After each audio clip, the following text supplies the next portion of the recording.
इससे पहले कि हम क्वेश्चन आंसर का दौर शुरू करें, मुझे अलाउ कीजिए ये बताने को, यस, अमेजन ने एक्नॉलेज किया है new hot releases in education, this 2 books को आप देख सकते हैं। और ये इसलिए है क्योंकि ये रियली बेस्ट रिसोर्सेज हैं, इसमें कोई घमंड नहीं है, ये मैटर ऑफ फैक्ट है, क्योंकि इस पैशन के साथ किसी ने कोई बुक तैयार नहीं किया है पॉलिटिकल साइंस कंपटीशन के लिए। इसमें से जो मैं आपको कहना चाहता हूं, बताना चाहता हूं कि ये 1500 एमसीक्यू की जो बुक है ऑब्जेक्टिव पॉलिटिकल साइंस, ये किसी भी कॉम्पिटिटिव एग्जाम के लिए एक ग्रंथ जैसी है, क्योंकि बेस्ट क्वेश्चन का जो सम्मिश्रण है, मिक्सचर है, वो ये ऑब्जेक्टिव पॉल साइंस है। ये प्रिंट रिप्लिका है, इसका मतलब क्या होता है कि ये पीडीएफ फॉर्म में है, मतलब आप खोलेंगे तो किंडल ऐप में, लेकिन आप पढ़ रहे होते हैं एक पीडीएफ को। इसका बहुत ब्यूटी है क्योंकि पेजेस जो हैं वो कटते नहीं है, लेकिन कुछ फीचर किंडल के इसमें कम हो जाते हैं, लेकिन फिर भी आप नेविगेट कर सकते हैं चैप्टर वाइज। जो टेबल ऑफ कंटेंट, अदर जो फीचर किंडल के हैं वो इसमें रहती है। CUET पीजी गाइड जो है वो नॉर्मल किंडल एडिशन, इसमें किंडल के बहुत सारे फीचर्स हैं, लेकिन पेजेज इसमें जरूर कटे हैं, और इससे जो आपको तकलीफ होती है उसके लिए आई एम सॉरी, क्योंकि ये पीडीएफ नहीं है, प्रिंट रिप्लिका नहीं है। ये उसको वो खुद अपने पेपर साइज में कस्टमाइज करता है। उससे होता क्या है ना कि एक क्वेश्चन पेपर है, वो बीच से वो मतलब कट के अगले पेज पे चला जाता है, इसलिए मैंने इसको जो है प्रिंट रिप्लिका निकाला। आगे जैसा आप सजेशन देंगे उस टाइप की बुक रिलीज होगी, लेकिन इसकी में बहुत ब्यूटी है और बहुत सारे स्टूडेंट इसको बहुत पसंद कर रहे हैं, उस फॉर्मेट को। बुक तो ये one of the wonderful book है, CUET पीजी के लिए स्पेसिफिक लिखी गई है। इन सब का मैंने यहाँ पे डायरेक्ट लिंक दिया है, आपको कॉपी तो आप कर नहीं पाओगे, इसलिए मैंने डिस्क्रिप्शन में भी दिया है, आप आसानी से जाके इसको ले सकते हैं, नॉमिनल कॉस्ट पे अवेलेबल है। और डेफिनेटली मेरी सजेशन होगी कि इनको जरूर ले लीजिए, इवन एग्जामिनेशन के रात तक आप इसको परचेज कर सकते हैं और उससे फायदा उठा सकते हैं। यदि आप CUET नहीं दे रहे हैं और कोई और एग्जाम दे रहे हैं लाइक DUET, तो आपके लिए बेस्ट गाइड जो है ये है एग्जाम गाइड फॉर एंट्रेंसेस, जो मदर गाइड है फॉर ऑल एंट्रेंस टेस्टेड। सबके जो कंटेंट है वो लगभग अब एक जैसे हो गए हैं, लेकिन क्वेश्चंस अलग अलग हैं, फोकस अलग अलग है। ये कस्टमाइज है CUET पीजी के लिए, और ये एकदम डिफरेंट बुक है, केवल ऑब्जेक्टिव टाइप क्वेश्चन है। चलिए अब क्वेश्चन आंसर का करते हैं दौर शुरू। मैं एक और बताऊं कि मैं कुछ मार्क भी करता जाऊंगा कि ये इजी है या टफ है, जिससे आपको थोड़ा पेपर की डिफिकल्टी लेवल का पता लगेगा। Who among the following ancient Greek thinkers said that the state comes to be for the sake of life and exists for the sake of good life? ये छूटते ही आपको, जैसे ही good life of community insure करता है state, और एक इंडिविजुअल का यूडोमोनिया या फ्लोरिसमेंट, एक फ्लोरिस्ट या फुलफिल्ड लाइफ इंश्योर करता है स्टेट, ये आते ही एरिस्टोटल का ध्यान आना है। तो सही आंसर ये है, और ये मेरे अनुसार से इजी होना चाहिए। The doctrine of separation of power is attributed to, ये भी मेरे अनुसार से इजी टू मीडियम कैटेगरी में आना चाहिए, क्योंकि मैंने कई बार आपको बोला है कि डेमोक्रेसी में जो आप देखते हैं कि सेपरेशन ऑफ पावर है 3 ऑर्गन ऑफ गवर्नमेंट में। एग्जीक्यूटिव जो सरकार होती है, लेजिस्लेटिव जिसको पार्लियामेंट कहते हैं, और जुडिशियरी जैसे हमारे यहाँ कोर्ट्स एंड सुप्रीम कोर्ट हैं। इन तीनों में बिल्कुल सेपरेशन है, एक दूसरे के टेरिटरी में नहीं जा सकते हैं, और ये तीनों मिल करके जो है डेमोक्रेटिक स्टेट बनाते हैं, 3 ऑर्गन कहलाते हैं। और ये जो कॉन्सेप्ट है, ये फ्रेंच जो मॉर्गनथॉल हैं, सॉरी सॉरी मॉन्टेस्क हैं, मॉन्टेस्क ने दिया था। इनफैक्ट फ्रेंच रिवॉल्यूशन के कुछ जो जनक हैं, लाइक रूसो भी उसमें से एक हैं, वोल्टेयर भी हैं, तो मॉन्टेस्क भी हैं। तो मॉन्टेस्क ने ये सेपरेशन ऑफ पावर दिया था।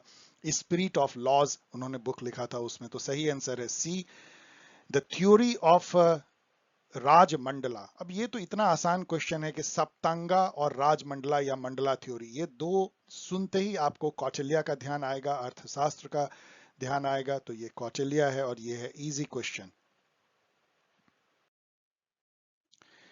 पुरुषार्थ मैंने आपको पढ़ाया है, मनु में भी पढ़ाया है। पुरुषार्थ मतलब ये एम ऑफ लाइफ, जो हिंदू जो धर्म है उसमें अर्थ, धर्म, काम और मोक्ष। अर्थ मतलब जो हम जीवन यापन करते हैं, उपार्जन करते हैं। धर्म मतलब ऑब्लिगेशन, ड्यूटी, मोरल ड्यूटी एक तरह का, जो हमें क्या करना चाहिए, वो धर्म है। और कामा जो है वो सेंसुअल प्लीजर आप कह लीजिए, लाइफ में जो होती है। एंड मोक्ष अल्टीमेट साल्वेशन। तो ये चार जो एम जो लाइफ के हैं, एंड गोल, वो पुरुषार्थ में शामिल हैं। तो सही आंसर है बी। इसको आप इजी टू मीडियम में रख सकते हैं इसको। In his book Social Contract, Rousseau propounded the idea of, यहाँ पे आप कंफ्यूज कर सकते हैं लेजिस्लेटिव सॉवरेनिटी और पॉपुलर सॉवरेनिटी में, लेकिन यदि आपने ठीक से पढ़ा है मेरे वीडियो को और अदर सोर्सेज को तो आपको पता होगा ये पॉपुलर सॉवरेनिटी है। उनका कहना था कि जो सॉवरेनिटी है वो निहित है पीपल में, उसका बंटवारा नहीं हो सकता है। ऑफ कोर्स पीपल अपने बीच में बांट सकते हैं सॉवरेनिटी सब में, बट लेकिन उसको डेलीगेट नहीं किया जा सकता है। ऐसा नहीं जैसे रिप्रेजेंटेटिव गवर्नमेंट इंग्लैंड में होती है। Rousseau was a trenchant critic of representative democracy. He wanted कि पीपल में ही सॉवरेनिटी होनी चाहिए, उनके रिप्रेजेंटेशन में नहीं। तो एक तरह का डायरेक्ट डेमोक्रेसी के वो समर्थक हो जाते हैं, इसलिए सही आंसर है सी। अब इसको भी इजी टू मीडियम में आप रख सकते हैं। The concept of virtue and Fortuna, ये तो एकदम जैसे ही वर्चू एंड फॉर्चूना, ये दोनों इटालियन वर्ड हैं जिसका कि वर्चू और फॉर्चून से लगभग नाता है लेकिन पूरा नहीं इंग्लिश के। तो ये मैकियावेली से और उनके प्रिंस बुक से रिलेटेड है, तो ये तो आसान क्वेश्चन है। Who defines politics as the study of influence and the influential, मतलब कौन इन्फ्लुएंस डालता है, कैसे डालता है, और कौन लोग इन्फ्लुएंशियल है मतलब पावरफुल लोग, उनकी ही स्टडी जो है पॉलिटिक्स है। तो ये हैरोल्ड लैसवेल ने इस तरह से डिफाइन किया था। उन्होंने एक बुक लिखी थी politics, who gets what when and how, 1936 में। यहाँ मैं आपको बताऊं कि मैंने अपने पूरे 3 साल से जो मैं आपको पढ़ा रहा हूं, हमेशा मैं बुक में एक डेट देता हूं। आप लोग सोचते होंगे कि ये मैं क्यों देता हूं, या आपको लगता होगा मैं कॉपी पेस्ट करके देता हूं। नो, ये मैं बहुत खोज के देता हूं, इसलिए क्योंकि आपको समय का अनुभव होना चाहिए। ये नहीं याद नहीं रखना है, लेकिन ये जरूर पता होना चाहिए आपके ब्रेन में कि हैरोल्ड लासवेल जो हैं वो 1930s में लिखते थे। इसका मतलब वो 20th सेंचुरी के फर्स्ट हाफ के थिंकर है। इस टाइप का जो समय में जो प्लेसमेंट होता है थिंकर्स का, वो बहुत जरूरी है आपके लिए जानना। अदरवाइज आप बिल्कुल नहीं समझ पाएंगे, क्योंकि टाइम और उसके कॉन्टेक्स्ट से ही सारे फिलोसफर का थॉट निकलता है। मैंने आपको बताया है इंटरप्रिटेशन ऑफ टेक्स्ट में। इनफैक्ट आपको यह भी पता होना चाहिए किस कंट्री के हैं, उससे भी आपको पता लगता है कि उनकी सोच कैसी होगी। तो Harold Lasswell who gets what when and how 1936 में उन्होंने ये कहा था that politics is study of influence and influential. इसको आप मीडियम रख सकते हैं। 8 नंबर क्वेश्चन हम लोग देख रहे हैं। According to Aristotle polity means, अब देखिए उन्होंने 6 टाइप का प्योर कॉन्स्टिट्यूशन या गवर्नमेंट का बंटवारा किया था, टाइप किया था, जिसमें से जो आपको और जो पॉलिटी के अनुसार जो है वो मोनार्की है, देन टिरेनी है, ओलिगार्ची है, एरिस्टोक्रेसी है, पॉलिटी है एंड डेमोक्रेसी है। ये 6 में उन्होंने बंटवारा किया था। उसमें पॉलिटी जो है उनका कहना था rule by many in the interest of many. तो इनको कहना तो ये चाहिए था, लेकिन ये कह रहे हैं rule of many with their consent. ठीक है, क्योंकि यहाँ पे रूल ऑफ मैनी कोई है ही नहीं, इसीलिए केवल एक ही ऑप्शन सही है। बेस्ट, यहाँ पे ये भी आपको जानना चाहिए कि एरिस्टोटल के अनुसार जो best form of practicable government constitution हो सकता है वो पॉलिटी और एरिस्टोक्रेसी को मिला देने से होता है।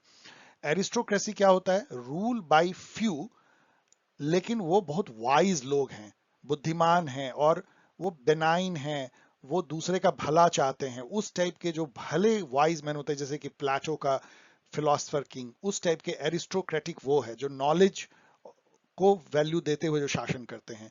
इसका परवर्टेड फॉर्म है ओलिगार्ची। ओलिगार्ची वो है जो कि शासन तो कुछ लोगों का है जस्ट लाइक एरिस्टोक्रेसी, लेकिन उसमें वेल्दी लोगों का शासन होता है और वेल्थ पे ज्यादा फोकस होता है। सबसे बड़ी जो वैल्यू दी जाती है वो संपत्ति को दी जाती है। पॉलिटी जो है वो डेमोक्रेसी का अच्छा फॉर्म है एरिस्टोटल के अनुसार से। इसका परवर्टेड फॉर्म है डेमोक्रेसी, जो है तो rule of many people but in the interest of only few. मतलब कुछ ही लोग डेमोक्रेसी के नाम पे जो है सत्ता चलाते हैं, वो डेमोक्रेसी उन्होंने नाम दिया, परवर्टेड फॉर्म ऑफ पॉलिटी। इसको आप मीडियम में रख सकते हैं। Which natural right according to Hobbes must not be surrendered to the state. उनका जो सोशल कॉन्ट्रैक्ट था जिसमें उन्होंने लेवाइथन की कल्पना की थी as a absolute monarchy, absolute sovereign, जो समुद्री दैत्य के जैसा है, जिसमें आप सारी अपनी जो राइट्स है वो निहित कर देते हैं जब आप सोशल कॉन्ट्रैक्ट करते हैं, लेकिन एक राइट अपने पास रखते हैं, वो राइट टू सेल्फ प्रिजर्वेशन है। General will leads to the formation of political society where individual participate with. आपको पता है कि जनरल विल का मतलब ये होता है जब हर मेंबर पॉलिटिकल कम्युनिटी का अपने बारे में नहीं सोच के कॉमन इंटरेस्ट के बारे में सोचे, दूसरे के बारे में सोचे, अपने हायर सेल्फ से गाइडेड हो, जो वर्चुअस सेल्फ है, ट्रू सेल्फ है, तो उससे जो एका बनती है, जो राय बनती है, वो जनरल विल है। इसलिए ये कॉमन इंटरेस्ट सही ऑप्शन है। अब यहाँ पे गांधी जी का टैलिस्मान के बारे में पूछा जा रहा है, what does Gandhi ji talisman stand for.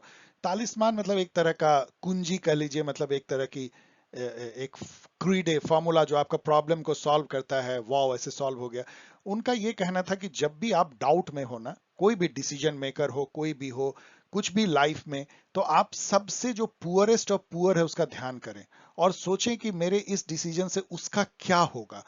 तो ये जो है रियल जो है कुंजी है आपके जीवन की, आपके डिसीजन मेकिंग की। एग्जैक्टली जो रोल कहते हैं अपने डिस्ट्रीब्यूटिव जस्टिस में, कि जो डिस्ट्रीब्यूशन होना चाहिए वेल्थ का, इनकम का, वो ऐसा होना चाहिए कि ग्रेटेस्ट एडवांटेज और लीस्ट वेल ऑफ पीपल को हो। तो गांधी जी का वही आइडिया था। इसलिए ये स्वराज फॉर हंगरी और जो स्पिरिचुअली जो एक तरह से बुझे हुए लोग हैं, उनके लिए यदि आप सोचते हैं, फ्रीडम सोचते हैं, मतलब आप ऐसा स्टेप लेते हैं, डिसीजन लेते हैं जिनसे उनको आजादी मिलती है, भूखों नंगों को आजादी मिलती है, तो वो असली आपकी कुंजी है, तालिस्मान है। तो ये सी है, इसको आप मीडियम कह सकते हैं, टफ, मीडियम टू टफ भी कह सकते हैं, कई लोग नहीं जानते हैं इसको। Who coined the slogan educate, agitate and organize, ये भी मीडियम टू टफ, आप इसको भी रख सकते हैं। ये अंबेडकर जी ने कहा था। ऑफ कोर्स किस संदर्भ में कहा होगा ये आप सोच सकते हैं। अपने जो दलित हैं, जो दबे कुचले हैं, उनके लिए है कि तुम एजुकेट हो। सबसे पहले एजुकेशन होने से ही आप समझ पाओगे, अपने राइट्स के प्रति जागरूक हो पाओगे, और फिर डेफिनेटली आपको एजिटेशन होना चाहिए, नहीं कि जो चल रहा है स्टेटस को वो सब सही है। पहले तो आपके ब्रेन में एजिटेशन होनी चाहिए, तभी तो आप ऑर्गेनाइज हो गए और उसके अगेंस्ट में अपोज करोगे। यही तो गांधी जी भी कहते थे कि कॉन्स्टेंटली आपको सिविल डिसोबीडियंस करते रहना पड़ता है अपने अधिकार को लेने के लिए सरकार से। आप कभी भी जो है छोड़ नहीं सकते अपने राइट को, ये सोच के कि जो भी सत्ता कर रहे हैं वो सब सही कर रहे होंगे। ये जो अवेयर सिटीजन के लिए हमेशा जागरूक रहना जरूरी है अपने राइट्स को बचाने के लिए। 13 नंबर क्वेश्चन देखिए, which of the following thinkers held that he who mixes his labour removes a thing from his natural state and thus acquire a property right over that thing. ये John Locke ने कहा था। ये तो खैर आपको पता होगा कि जॉन लॉक ने, इसी को वो बोलते हैं natural theory of, sorry, labour theory of wealth कहते हैं इसको। और ये एक कोर प्रिंसिपल बन गया क्लासिकल लिबरलिज्म का। लेकिन नॉजिक जो इसका मजाक बनाते हैं वो भी उतना ही इंपॉर्टेंट है जानना। उन्होंने इसका मजाक बनाया। उन्होंने कहा कि मान लीजिए कि हम एक बॉटल जो है लेमन जूस लेते हैं और उसको एक समुद्र में पूरा इस तरह से मिक्स कर देते हैं कि उस लेमन जूस का जो है पूरा मॉलिक्यूल जो है इंटीग्रेट हो गया सी में। तो मैंने तो मिक्स कर दिया अपना लेबर से, तो क्या वो पूरा समुद्र मेरा हो गया? तो इस तरह की जो है एक इस पे उन्होंने कटाक्ष किया था। इसको आप इजी रख सकते हैं। Who wrote the tract on the subjection of women. ये तो बिल्कुल इजी है, क्योंकि यदि आप थोड़ा भी आपने पढ़ा है जेएस मिल को तो आपको पता होगा कि on the subjection of women उन्होंने अपने पत्नी हैरियट टेलर के साथ मिल करके लिखा था। उनका भी नाम आना चाहिए, लेकिन मिल का नाम यहाँ पे है। अब यहाँ पे वो क्वेश्चन है जो मैं ऑलरेडी डिस्कस कर चुका हूँ कि एरिस्टोटल ने जो है ओलिगार्ची को भी वन ऑफ द कॉन्स्टिट्यूशन बताया था, where many well off people rule for greater wealth accumulation the regime is oligarchy. जहां वेल्थ आए वहां पे ओलिगार्ची समझिए। डेमोक्रेसी फिर से एक बार देखें, उनके अनुसार से democracy is rule of many in the interest of few, एक perverted form of polity. And monarchy है rule by one but in the interest of all. तो मोनार्की अच्छा फॉर्म है टिरेनी का, टिरेनी उसका परवर्टेड फॉर्म है जो कि rule of one in the interest of one है। एंड एरिस्टोक्रेसी है rule of few in the interest of knowledge and सबके भले के लिए। मतलब कि जब नॉलेजेबल लोग शासन करते हैं, जहां नॉलेज मेरिट उसको वैल्यू दी जाती है, तो एरिस्टोक्रेसी है। The distinction between city of God and city of man. जैसे ही सिटी ऑफ गॉड आए ना, ये इतना फेमस बुक है सेंट अगस्टाइन का, और सिटी ऑफ गॉड एक तरह का फाउंडेशनल प्रिंसिपल है जिसमें कि जिसको आप सिन बोलते हैं, जिससे आप बच नहीं सकते हैं, जो एडम एंड ईव और उन सब की जो पूरी कल्पना, वो सब कुछ है। सिटी ऑफ गॉड का मतलब वो है जो कि हेवनली मतलब लाइफ है, जहां आप गॉड के बताए हुए रास्ते पे चलते हैं, दूसरे का का भला सोचते हैं, परोपकार करते हैं, जिसको हिंदी में हिंदू धर्म में धर्मा बोलते हैं। और सिटी ऑफ मैन वो है जो अभी हम लोग जिसमें रहते हैं, सब अपने अपने बारे में सोचते हैं, पॉजिटिव इंडिविजुअलिज्म का जो कॉन्सेप्ट है। तो ये सेंट अगस्टाइन ने दिया। Saint Augustine 4th-5th century AD में थे जब क्रिश्चियनिटी बन रहा था यूरोप में। तो ये फाउंडिंग फादर्स जो क्रिश्चियनिटी के उसमें से एक है। शांति पर्व जो है वो, यहाँ पे मैंने सीसरो, एक्विनाज और ये सबको डिस्कस नहीं किया। ये एग्जामिनेशन गाइड में मैंने डिटेल में इन सबको बताया, क्योंकि ये सब भी कभी ना कभी आपको पूछा सकता है, आप उसको वहां से रेफर कर लीजिए। Shanti Parva in the Maharashtra is Mahabharata is primarily a conversation between Yudhishthira and Bhishma on statecraft. इसमें इसका जो कॉन्टेक्स्ट ये है कि महाभारत का युद्ध खत्म हो चुका है, भीष्म जो है वो मृत्यु सैया पे है, मतलब कि डेथ बेड पे हैं, जो कि अर्जुन ने उनको अपने जो एरो हैं उसको उन्होंने अर्थ में जस्ट पियर्स करके एक एक बेड टाइप का बनाया है, उस पे वो सूरज के एक तरफ आने का जो है वो उत्तरायण होने का इंतजार कर रहे हैं कि मैं तभी मरूंगा जब सूरज नॉर्थ डायरेक्शन में आएगा। तो वहां पे जो है वो अपनी ज्ञान की बातें रिलेटेड टू स्टेट क्राफ्ट, राज धर्म एंड अदर्स, ये युधिष्ठिर को ज्ञान दे रहे होते हैं, और ये डायलॉग के फॉर्म में। इसमें कई बार दूसरे लोग भी उसमें जुड़ जाते हैं, जैसे Drupad and Arjun and all, but basically it is Yudhishthira and Bhishma. तो इसको आप मीडियम में रख सकते हैं, इसको भी आप मीडियम में रख सकते हैं, इसको आप इजी टू मीडियम में रख सकते हैं। Who said that the character of the people is not to be blamed any more than that of the princes? For both alike are liable to err when they are without any control. मतलब यहाँ पे ये basically Machiavelli ने कहा था, और उनकी सोच देखिए क्या लगती है। लोग उनको कहते हैं कि बड़ी गंदी सोच थी, ये थी, लेकिन उनका देखिए पीपल पे कितना भरोसा है। वो कहते हैं कि एक आदमी, आम आदमी और एक राजा में कोई फर्क नहीं होता है, दोनों को जब सिचुएशन कठिन हो तो दोनों एक ही तरह से गलती करते हैं। इसीलिए उनका कहना था कि रिपब्लिकन जो फॉर्म ऑफ गवर्नमेंट है वो बेटर है, क्योंकि सब लोग मिल करके जो है अपनी गलती को सुधार सकते हैं, और कम जो है एरर वाली डिसीजन हो सकती है। लेकिन एक आदमी यदि बेवकूफी करेगा और वो किंग है, तो समझिए पूरे राज्य के जनता को वो परेशान कर देगा। तो इसीलिए उनकी जो थॉट थी वो काफी ज्यादा पीपल और रिपब्लिकन के तरफ थी, निकोलो मैकियावेली। इसको आप मीडियम कह सकते हैं। Hobbes describes one of the following solitary poor nasty brutish short. ये तो इजी है। उन्होंने स्टेट ऑफ नेचर में जो मैन का जो लाइफ है उसको कहा था solitary poor nasty brutish and short it is war of all against all. और इसीलिए उन्होंने कहा था कि भाई ऐसे लाइफ में क्या तुम्हारे पास ना तो कोई संपत्ति रख सकते हो ना कोई राइट, तो तुम सब लोग सोशल कॉन्ट्रैक्ट करो, अपनी सारी राइट्स जो है एक्सेप्ट सेल्फ प्रिजर्वेशन एक लेवाइथन थर्ड पार्टी को दे दो, वो तुम्हारी रक्षा करेगा, शांति व्यवस्था बनाए रखेगा, लॉ एंड ऑर्डर। तो तुम उसके राज में जो भी वो डिसीजन लेता है उसके कमांड को मानते हुए at least you can live a peaceful life. For liberalism, the most fundamental feature of the individual is, it's a very good question in my view, very good question. और इसका जो आंसर है वो है his her capacity to make choices. Basically क्या है, liberalism में ये कहा जाता है कि एक इंडिविजुअल ऑटोनोमस है एज फार एज ये चूज करने में कि क्या उसके लिए अच्छा है बुरा है, उसके ऊपर किसी का शासन नहीं होना चाहिए। और ये जो लाइफ चॉइसेस बनाने का जो राइट है, हमको अपना लाइफ को एक्सपेरिमेंट करने का, गिरने का, उठने का, फेल होने का, और ये चुनने का कि हमारा क्या धर्म होगा, हमारा क्या कॉन्शियंस होगा, हम क्या स्पिरिचुअलिटी अपनाएंगे, क्या खाएंगे पहनेंगे, कैसे रिलेशन रखेंगे, कौन जॉब करेंगे, ये जो लाइफ चॉइसेस होते हैं उसको हम टोटली इंडिपेंडेंट है, इसमें स्टेट का या समाज का कोई हस्तक्षेप नहीं होना चाहिए। ये लिबरलिज्म का कोर थॉट है इंडिविजुअल के लिए। तो इसको आप मीडियम रख सकते हैं। One of the following gives central importance to racial purity and racial superiority. तो ये जितना इसमें दिया गया है उसमें सबसे नेशनलिज्म नहीं हो सकता, नियो कंजर्वेटिज्म, नेटिविज्म। मुझे लगता है कि जो नाजिज्म है, इनफैक्ट जो एक्सट्रीम नेशनलिज्म है वो भी उससे निकलता है, लेकिन नाजिज्म वही तो है, फासिज्म का एक फॉर्म, जहां पे कि एक ये भी बन जाता है कि एक नेशन के लोग जो हैं एक रेस के होने चाहिए, उनकी रेशियल प्योरिटी होनी चाहिए, उसमें जो इम्प्योर पीपुल हैं उनको ईज आउट कर देना है। ये भी मेरे अनुसार से डी शुड बी, ये टफ हो सकता है। Locke uses the description white paper void of all character to describe, ये बेसिकली इसको उन्होंने कहा था टैबुला रासा। टबला रासा। ये जो टबला रासा है, उन्होंने कहा था कि जो माइंड होता है जब बच्चा जन्म लेता है ना, तो एकदम ब्लैंक, एकदम एक स्लेट के जैसा होता है। उसमें पहले से, जन्म के पहले से जो है कोई उसमें ज्ञान की बातें या नॉलेज नहीं होती है।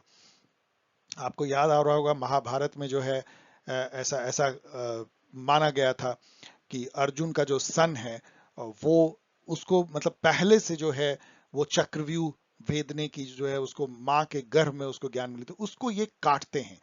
ये कहते हैं कि नहीं, जो भी नॉलेज हमको मिलता है वो हमारे लाइफ एक्सपीरियंस से, जब हम जैसे जैसे बड़े होते हैं उस तरह से मिलता है। हमारा माइंड बिल्कुल क्लीन स्लेट होता है बर्थ के टाइम में। ये एक थॉट है जिसको रैशनलिज्म वर्सेज इंपेरिसिज्म कह सकते हैं, वो थॉट है। तो human mind at birth, D, इसको आप टफ मान सकते हैं। The doctrine of socialism in one country जो है, जोसेफ स्टालिन ने दिया था, और ऑफ कोर्स बुखारिन के साथ मिलके। ये बेसिकली क्या है कि जो लियोन ट्रॉट्स्की, यहाँ पे नाम भी है, उनका जो फिलॉसफी था वो ये था कि पूरे वर्ल्ड में हमको रिवॉल्यूशन करना है और हर जगह सोशलिज्म या कम्युनिज्म लाना है। लेकिन स्टालिन कहना था कि ये संभव नहीं है कि एक ही साथ पूरी दुनिया में हम कम्युनिज्म ला सके। पहले सोशलिज्म एक कंट्री में हमको सफलतापूर्वक लाना है, वो है यूएसएसआर या रसिया। तो ये फिलॉसफी या ये जो डॉक्ट्राइन है, ये स्टालिन का है। इसको आप टफ कह सकते हैं। Who among the following was defeated at the Battle of Waterloo? ये तो आप छूटते ही बोलेंगे नेपोलियन बोनापार्ट, तो इजी होना चाहिए। 1815 में, मेमोरी से बोल रहा हूँ, वाटरलू का युद्ध हुआ था, उसने बैलेंस ऑफ पावर को बदल दिया था। फ्रेंच के जो लुई बोनापार्ट थे उसमें हार गए थे। The idea of perpetual peace, ये तो मैंने कितनी बार बता दिया है, इसी आइडिया पे बेस्ड था लीग ऑफ नेशन, जिसकी कि असमय डेथ हो गई वर्ल्ड वॉर 2 के पहले। और ये इमैनुअल कांत की एक ट्रीटी है या एस्से या बुक कह लीजिए। तो परपेचुअल पीस, और इसी पे बेस्ड है डेमोक्रेटिक थ्योरी, जो कि कई, जैसे कि डॉयल और अदर ने जो है मॉडर्न टाइम में जो दिया है, वो भी perpetual peace. Basically perpetual peace क्या है कि एक ग्रुप ऑफ नेशन है जो कुछ गाइडलाइन यदि अपनाए तो हमेशा के लिए पीस रह सकता है, कभी उन लोगों में वॉर नहीं होगा। तो ये जो थॉट था कि क्या करने से जो है वॉर नहीं होगा, इसी के बेसिस पे जो है वुड्रो विल्सन ने 14 पॉइंट प्रिंसिपल अपना दिया, जिसके बेसिस पे लीग ऑफ नेशन बना। आगे क्वेश्चन भी है वुड्रो विल्सन 14 पॉइंट कौन है, वही यहाँ पे डिस्कस भी हम लोगों ने कर लिया। द डूरंट लाइन जो है वो सेपरेट करता है पाकिस्तान और अफगानिस्तान को। तो ये तो अंग्रेज लोग खींच के चले गए। यहाँ पे आप कुछ और लाइन की बात भी जान लीजिए, जस्ट एडिशनल। जो रैडक्लिफ लाइन है वो इंडिया को के वेस्ट में भी है और ईस्ट में भी है। इधर जो है इंडिया बांग्लादेश को रैडक्लिफ लाइन बांटता है, और इधर इंडिया और पाकिस्तान को। और यहाँ पे डूरंट लाइन है जो अफगानिस्तान और पाकिस्तान को बांटता है। तो बहुत सारे लाइंस मैंने अपने गाइड में दिए हैं, उसको पढ़ लीजिए, वो कहीं ना कहीं घूम करके आते हैं। एक और क्वेश्चन इसमें आगे आपको मिलेगा। Wuhan spirit refers to a meeting between Narendra Modi ji and Xi Jinping, Xi Jinping जो भी कह लीजिए। तो ये वुहान में हुआ था, फिर वो इंडिया भी आए और गुजरात में, और तो वो लेकिन कुछ बात बनी नहीं बाद में। तो देखिए डोकलाम भी हुआ, और फिर उसके बाद और गंदा जो है गलवान वैली में तो मारपीट ही हो गई, तो वो स्पिरिट तो कहीं बह गई वैली में। तो बी इसका सही है, ये जो है मीडियम हो सकता है। The concept of soft power, ये मैंने कितनी बार आपको बताया है। ये एक बुक भी उन्होंने सॉफ्ट पावर लिखा है, जोसेफ ने अब जोसेफ ने के बारे में एक और चीज जानिए कि इन्होंने कोहेन के साथ में मिल करके इन्होंने नियो लिबरलिज्म और कॉम्प्लेक्स इंटरडिपेंडेंस का जो है वो भी प्रिंसिपल दिया है।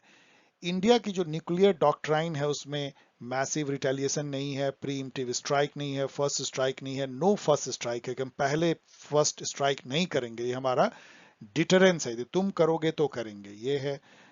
तो डी होगा। इसको आप इजी टू मीडियम रख सकते हैं, सॉरी, इसको भी जो है आप इजी टू मीडियम रख सकते हैं, क्योंकि मैंने कई बार इसको बताया है। The notion of collective security is mostly associated with, ये कलेक्टिव सिक्योरिटी है क्या?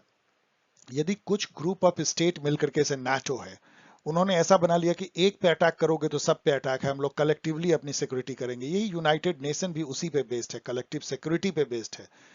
तो आप इसको याद कर लीजिए, बी है, ये इजी टू मीडियम है, क्योंकि आप लीग ऑफ नेशन से कंफ्यूज कर सकते हैं।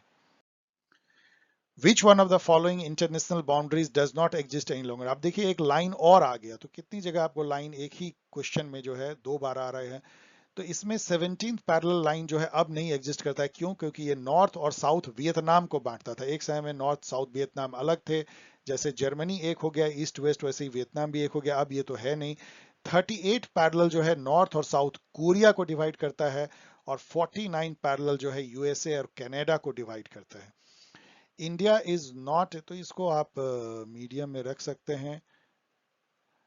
India is not a member of Shanghai cooperation organization का है, एशिया पैसिफिक का नहीं है, इसलिए सही आंसर है बी। बाकी दोनों का तो बिल्कुल इंडिया मेंबर है, तो राइट आंसर इसमें हो गया बी।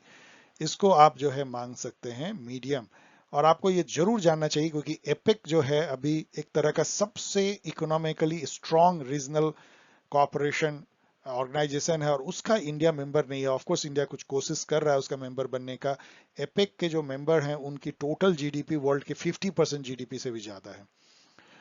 डोकलाम इशू जो है अगेन चाइना जो उभर के आता है, ये तो पुरानी बात है, 2017 में हुई थी। अभी गलवान वैली में जो हुई वो तो उसका बृहत रूप हो गया। इसमें इंडिया, चाइना और भूटान इसलिए बेचारा पिस गया क्योंकि डोकलाम जो प्लाटू है वो भूटान के ही एक बॉर्डर से मिलता है, और वो एक तरह का नो मैंस लैंड है। तो वहां पे मतलब, और उसकी जो सुरक्षा की जिम्मेदारी तो इंडिया की है, तो चाइना वहां आंखें तड़ेड़ रहा था, तो इंडिया को वहां पे जाना पड़ा।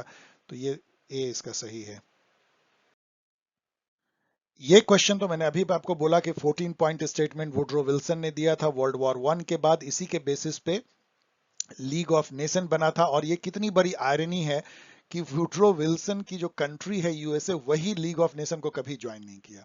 ये मतलब बहुत बड़ी एक आईआर में आयरनी है। सही आंसर है ए। और वो परपेचुअल पीस पे बेस्ड थी। In which of the following countries legislature has more power in making foreign policy. इसका सही आंसर देखिए बहुत इनडायरेक्ट वे में यूएसए है। यूएसए में लेजिस्लेचर को ज्यादा पावर है कई मामलों में। और ऐसा क्यों होता है समझिए। वहां पे जो एग्जीक्यूटिव प्रेसिडेंशियल सिस्टम है, तो एग्जीक्यूटिव जो है, जो कि प्रेसिडेंट होता है, वो बिल्कुल जो है वो सेपरेटेड है कांग्रेस, जो लेजिस्लेचर को वहां पे कांग्रेस बोलते हैं। कांग्रेस पार्टी से उसका कोई नाता नहीं है। उसका दो पार्ट होता है, सीनेट जो अपर हाउस है, और peoples representative house of peoples representative जो भी कल जो लोअर, दोनों मिलके कांग्रेस कहलाते हैं। कांग्रेस वहां का लेजिस्लेचर है, अपने यहाँ हम लोग पार्लियामेंट बोलते हैं। कांग्रेस जो है वो इतना सुपर पावरफुल होती है क्योंकि जनता उसको डायरेक्टली चुनती है, और बहुत सारे एक्ट पास करने के लिए मतलब कि प्रेसिडेंट को इस पे निर्भर रहना पड़ता है। इंडिया जैसा नहीं है कि एग्जीक्यूटिव ने सुबह में डिसाइड किया कि ये बिल पास होना और शाम तक हो जाएगा। उसका कारण ये है कि कैबिनेट ने यदि पास कर दिया, प्रेसिडेंट उसको रिकमेंड कर देगा, तो पार्लियामेंट में तो जो पार्टी सत्ता में है उसी की बहुमत होती है, तो विरोधी दल कितना भी चाव चाव करे वो बिल पास हो जाना है। तो ये जो है प्रेसिडेंशियल सिस्टम में नहीं होता, इसलिए यूनाइटेड किंगडम इंडिया में तो ये होगा नहीं। कनाडा में भी पार्लियामेंट्री सिस्टम है। तो प्रेसिडेंशियल सिस्टम जहां है वहीं पे समझिए ऐसा हो सकता है। ये क्वेश्चन मीडियम टू टफ है।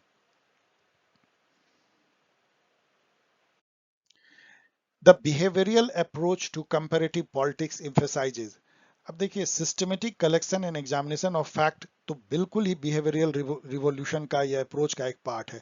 बिहेवियरल अप्रोच था क्या कि पॉलिटिकल बिहेवियर को स्टडी किया जाए, उससे ही पॉलिटिकल थ्योराइजेशन किया जाए। जैसे पीपल कैसे वोट देते हैं, कैसे पार्टी बनती है, जब जब डिसीजन कैसे पॉलिटिकल लिया जाता है। और इसके लिए उनका मेथड था कि साइंटिफिक मेथड अपनाओ। मतलब तुम इंटरव्यू लो, सर्वे करो, ऑब्जर्वेशन करो, फैक्ट गैदर करो, प्राइमरी सेकेंडरी, और उसके बेसिस पे ये एक इंडक्टिव मेथड था। मतलब नीचे से जाओ और फिर ऊपर जा करके। और जो इसका उल्टा मेथड जो था वो नॉर्मेटिव मेथड था, ऊपर से सोच रहे हो, डिडक्टिव कहलाता है।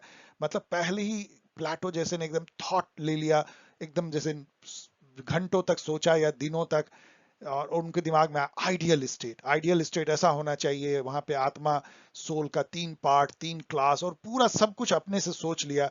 तो वो नॉर्मेटिव है, जो स्पेकुलेटिव है, फिलोसफिकल है। उसका उल्टा है इंपेरिकल, जो कि बिहेवियरल बोलता था कि नीचे से देखो, फैक्ट गैदर करो, ऑब्जर्वेशन करो।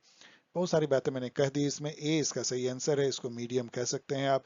बाकी सब जो है वो सही नहीं है। The notion of bureaucratic rationality, अब ये तो इनडायरेक्टली आप सीधा मैक्स वेबर मान सकते हैं क्योंकि ब्यूरोक्रेटिक थ्योरी दिया। ब्यूरोक्रेटिक रैशनैलिटी होती क्या है? बेसिकली जो ब्यूरोक्रेसी है वो रैशनैलिटी पे बेस्ड ऑर्गेनाइजेशन है, नंबर 1 इसका मीनिंग है। दूसरा है कि जो ब्यूरोक्रेटिक ऑथोरिटी है वो लीगल रैशनल है। वो कोई कैरिस्मेटिक या ट्रेडिशनल नहीं है। तो ये सारी जो बातें हैं वो ब्यूरोक्रेटिक रैशनैलिटी को बताती है। मैक्स वेबर आप इसमें मार सकते हैं मेरे अनुसार से। अब यहाँ पे जो जो नाम है ना उसको देखिए। सैमुअल हंटिंगटन जैसे ही याद आए, ये जो है क्लास ऑफ सिविलाइजेशन, ये आपको याद आना चाहिए, ये कितनी जगह पूछा है। सिडनी वर्बा जैसे ही याद आए, आपको सिविक कल्चर याद आना चाहिए। सिविक कल्चर इन्होंने अल्मंड के साथ मिलकर के लिखा था। डेविड ईस्टन जैसे ही आए, आपको जो है सिस्टम थ्योरी आपको याद आना चाहिए, सिस्टम अप्रोच कह लीजिए। तो ये सब अब जो है मतलब आपको जैसे ही डेविड ईस्टन आए, आपको सिस्टम अप्रोच। तो जब इस टाइप का आपको आएगा, जैसे ही सैमुअल हंटिंगटन आए, क्लास ऑफ सिविलाइजेशन, तब आप एग्जाम रेडी होते हैं।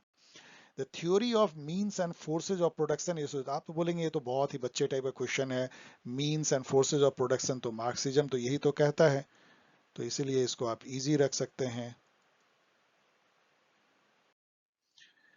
रेड टेपिज्म क्या होता है? आपने हिंदी में लाल फीताशाही बोलते हैं रेड टेपिज्म। रेड टेपिज्म क्या होता है? जब आप तंग आ जाते हैं गवर्नमेंट में, आप ऑफिस में जाते हैं, वो लोग बोलते हैं जूते घिस जाते हैं एक सर्टिफिकेट निकलवाने में, एक काम करवाने में। तो ऐसा क्यों होता है?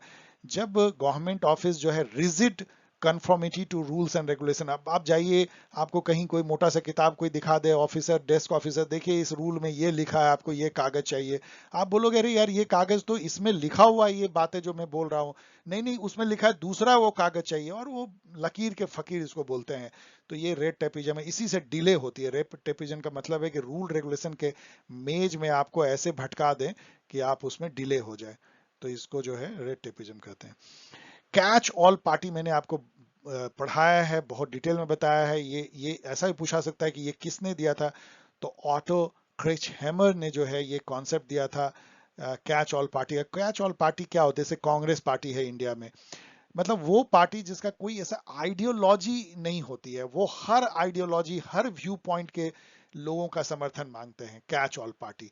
वैसे अब बीजेपी भी एक तरह से कैच ऑल पार्टी हो गई है। शुरू में उसकी आइडियोलॉजी थी हिंदुत्व एंड अदर्स, लेकिन अभी क्या हुआ है कि हर पार्टी के लोग चूंकि इसमें मिल गए हैं और वो इतनी बड़ी पार्टी हो गई, तो वो भी एक कैच ऑल पार्टी जैसी दिखती है, हर आइडियोलॉजी के लोग उसमें चले गए। कांग्रेस एक ट्रू कैच ऑल पार्टी है। और इसका उल्टा देखेंगे तो कम्युनिस्ट पार्टी जो है वो नहीं है कैच ऑल, वो अपनी एक पर्टिकुलर आइडियोलॉजी पे चलती है। तो ये a political party based on the support of different views and ideology. बाकी आप देखेंगे तो नहीं है, सही नहीं, आप पढ़ लीजिएगा। डिवोल्यूशन मैंने आपको डिसेंट्रलाइजेशन पढ़ाया है, उसमें 4 होती है basically: deconcentration, debureaucratisation, devolution, delegation and devolution.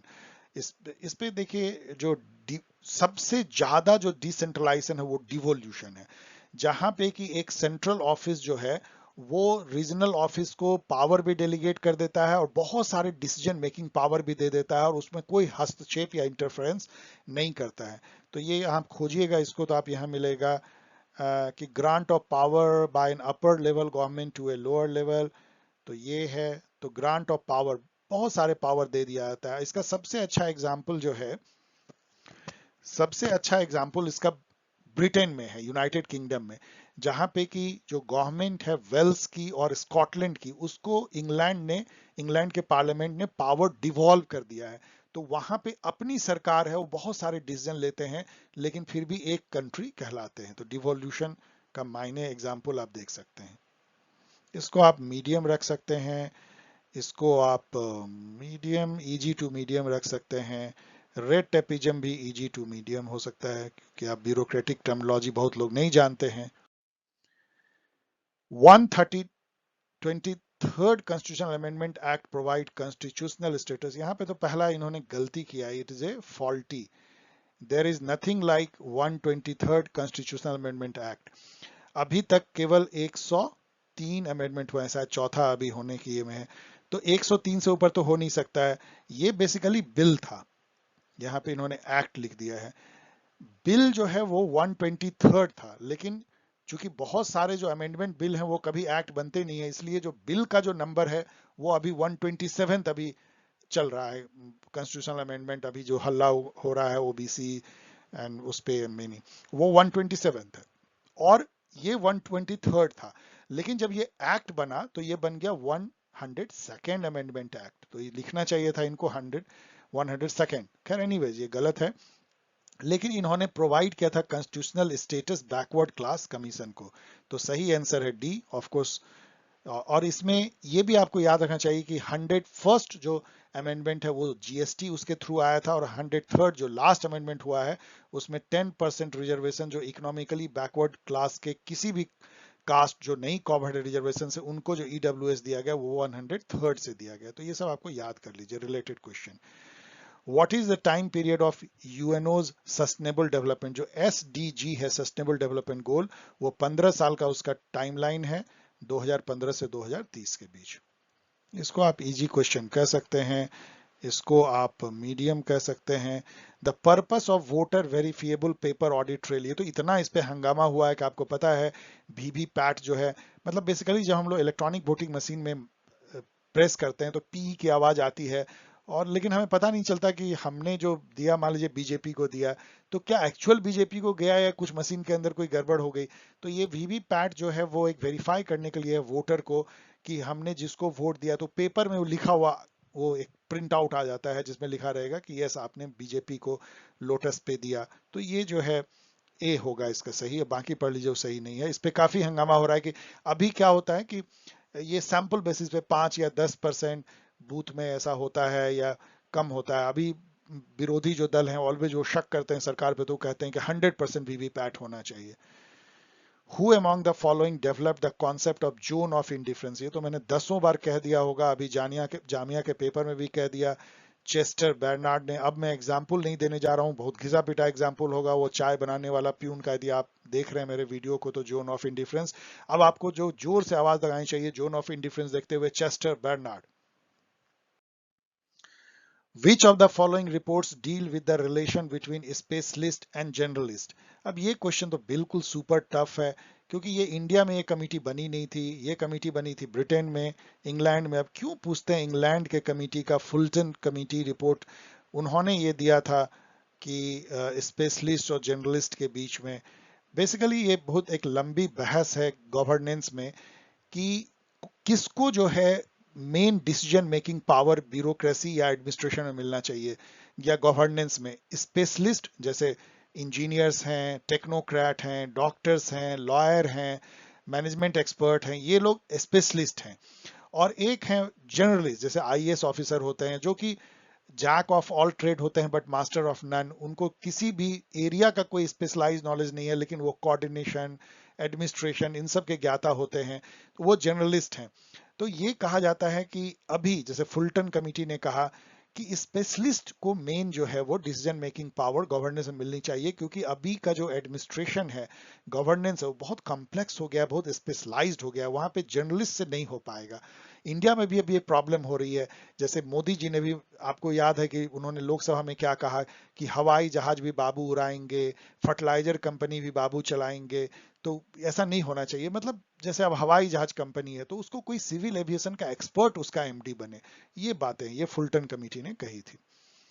A knew all India service can be created by, ये भी मैंने आपको कई बार बोला है, आर्टिकल 312 में लिखा हुआ है कि राज्यसभा यदि 2/3 मेजोरिटी से, प्रेजेंट एंड वोटिंग याद रखिए, स्पेशल मेजोरिटी से यदि एक रिजोल्यूशन पास कर दे कि ये ऑल इंडिया सर्विस बनना चाहिए, तो पार्लियामेंट इनैक्ट कर देगी लॉ कि वो बन जाएगा ऑल इंडिया सर्विस। तो ये जो है सी इसका सही है, a resolution under article 312 of the constitution. आपको ये भी पता होना चाहिए जो मैंने बार बार बोला है कि अभी इंडिया में केवल 3 ही ऑल इंडिया सर्विस है, एक है इंडियन एडमिनिस्ट्रेटिव सर्विस, दूसरा है इंडियन फॉरेस्ट सर्विस और तीसरा है Indian police service.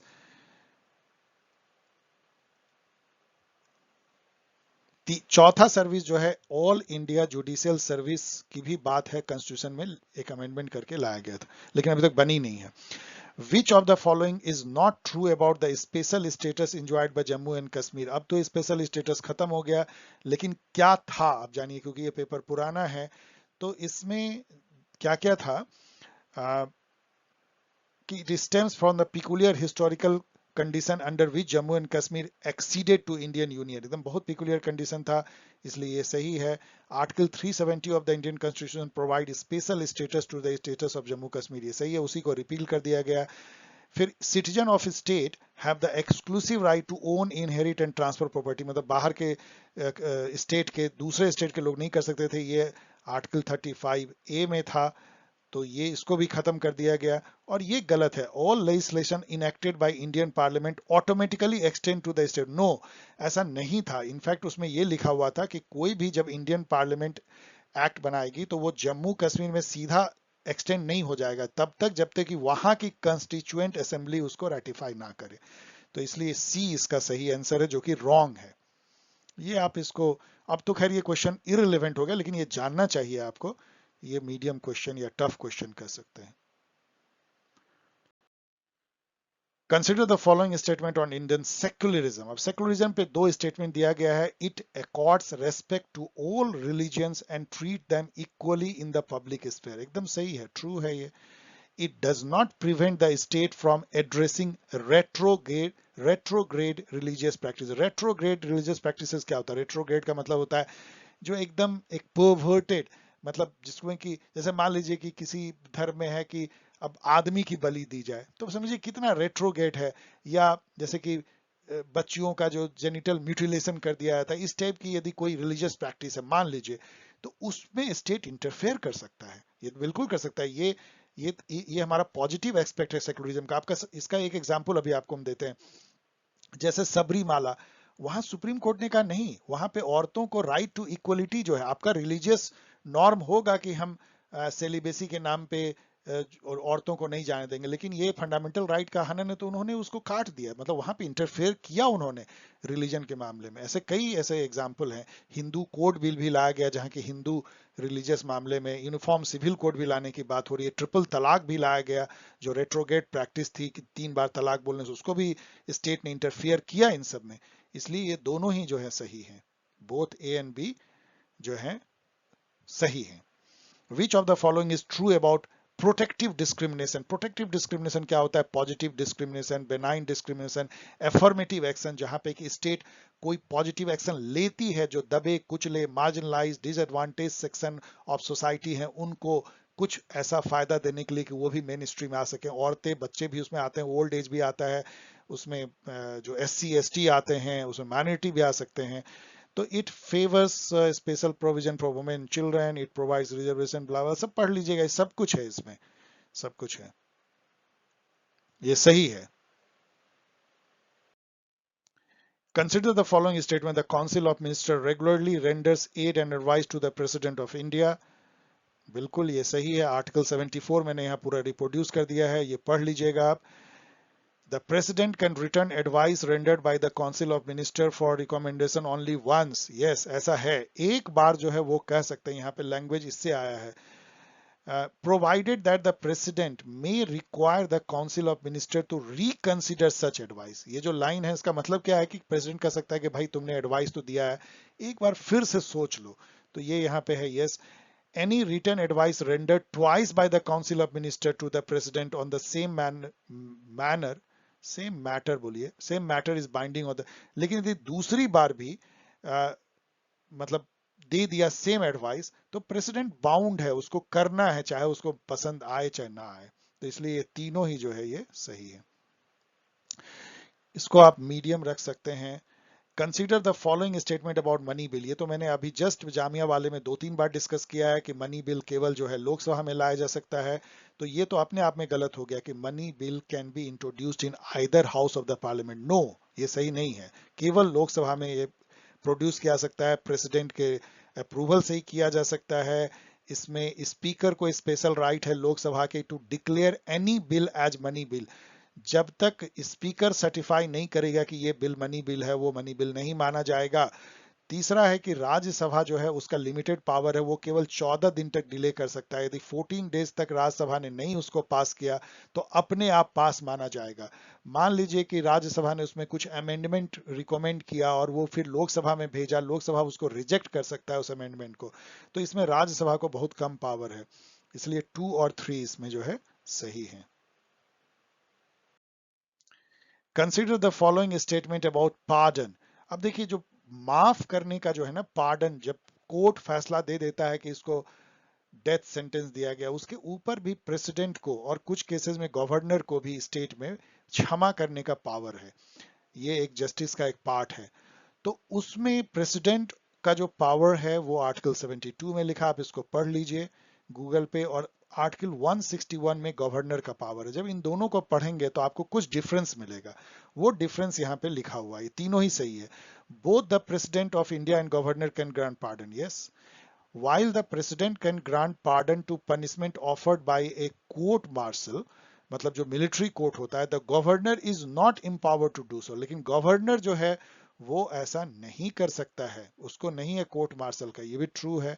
while the president is empowered to grant pardon to death penalty awarded for offenses committed, the governor is not empowered, ये भी सही है, गवर्नर को डेथ पेनल्टी में नहीं है माफ करने का पावर, प्रेसिडेंट को है। इसीलिए ये तीनों ही सही है। इसको मीडियम रख लीजिए, टू टफ रख लीजिए, टफ भी हो सकता है। इन which of the following landmark cases did the Supreme Court upheld reservation for backward classes in government job, fix 50% limit for reservation के उससे अधिक नहीं हो सकता है, put forward the concept of creamy layer, एक पॉलिसी बनाई, and strike down the demand for reservation of financially poor section among the forward, जो बाद में EWS में गवर्नमेंट ने दिया constitutional amendment करके। ये फेमस केस था Indira Swani versus union of India. ये तो मैंने कई जगह और अपने गाइड में भी ये बताया हुआ है। ये बहुत ही इजी क्वेश्चन होना चाहिए यदि आप फॉलो कर रहे हैं तो। Who is the chairman of the 15th finance commission? ये तो अब चीख पड़ना चाहिए आपको कि सर मैं जानता हूं, इसका जवाब ये है NK Singh, 15th finance commission. अब यहाँ पे ये तो इजी होगा। मैच ये जो लिस्ट है वो भी आसान होना चाहिए। यदि आप मैंने मेरी गाइड को आप पढ़ते हैं तो उससे जो सच्चर कमेटी है वो मुस्लिम कम्युनिटी के स्टेटस पे को अध्ययन करने के लिए बनी थी। उसमें उन्होंने ये कहा था कि उनकी जो हालत है मुस्लिम की वो कई मानों में दलितों से भी बदतर है। लिब्रान कमेटी जो है बाबरी मस्जिद जब ढा दिया गया था तो उसकी इंक्वायरी के लिए बनी थी। शाह कमीशन जो है इमरजेंसी जब इंदिरा गांधी ने लगाया था तो उसके एक्सेसेस पे इंक्वायरी के लिए बनी थी। और नानावती तो चौथा बचा, वो एंटी सिख राइट कमीशन थी। तो आप इसको मैच कर लीजिएगा। ये मेरे हिसाब से इजी टू मीडियम है।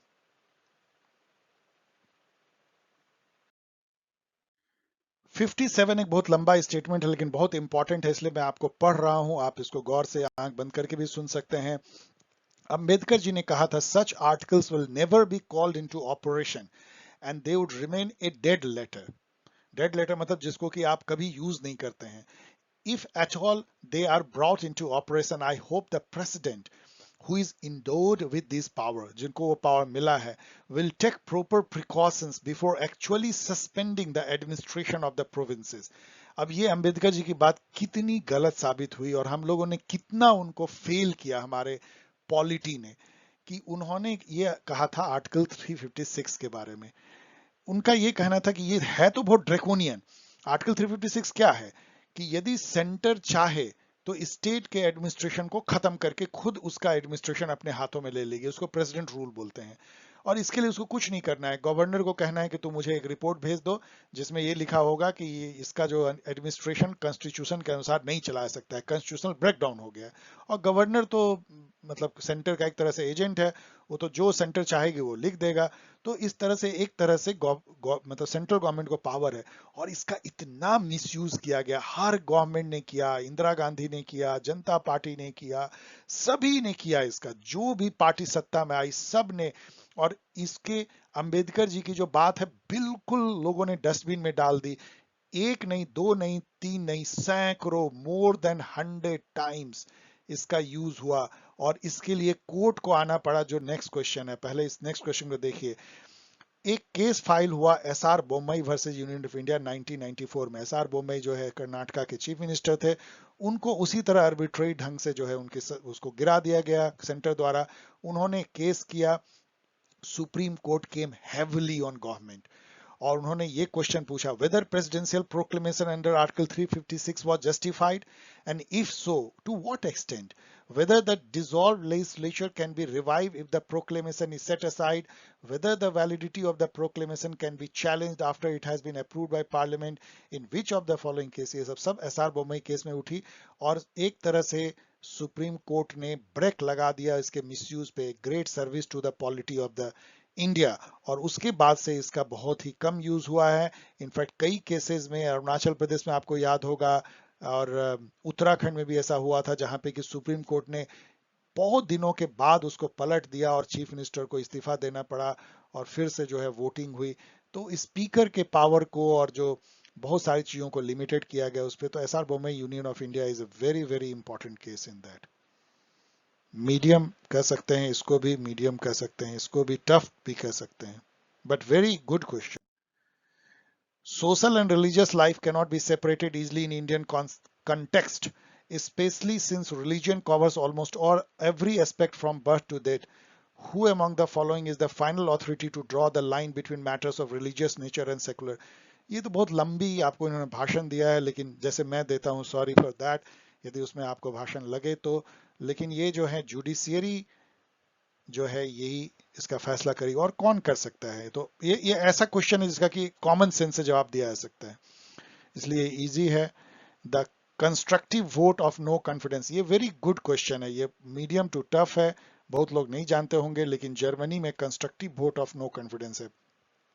क्या होता है constructive vote of no confidence?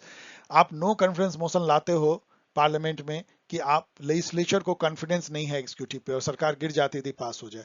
लेकिन कंस्ट्रक्टिव में आपको बताना पड़ेगा कि यदि कॉन्फिडेंस नहीं है तो कौन अल्टरनेटिव जो है प्रेसिडेंट या प्राइम मिनिस्टर जो भी है जिसके लिए आपको ला रहे हो, आपका कौन लीडर होगा, मतलब कौन कंट्री को का एग्जीक्यूटिव का लीड करेगा, वो आप फेस लाइए और बोलिए मुझे इसमें कॉन्फिडेंस है इसमें नहीं है। इसको constructive vote of no confidence कहते हैं।